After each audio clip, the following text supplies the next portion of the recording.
Engineer, okay lang ba? Kontrata ko sa 50 square meters, 95,000, structural lang po. At may nakatayo pang bahay, pinag-iba ko pa. Queen Gem Tumake.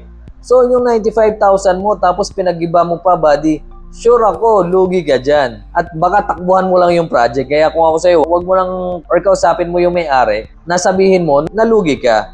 Kasi kapag giniba mo yan, bubuhatin mo pa yan, ihahawling mo pa yan. Kasi yung space na ginibaan, doon mo pa itatayo yung 50 square meters, buddy.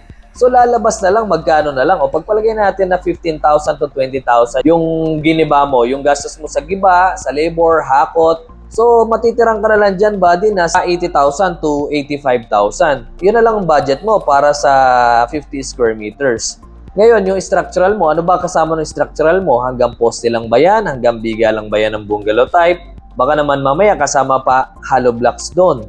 Lugi ka na talaga, buddy. Kaya kailangan malinaw kung ano ang inclusions nung 95,000 na yon. Kasi kapag sinabing structural, mula pundasyon yan hanggang roof beam.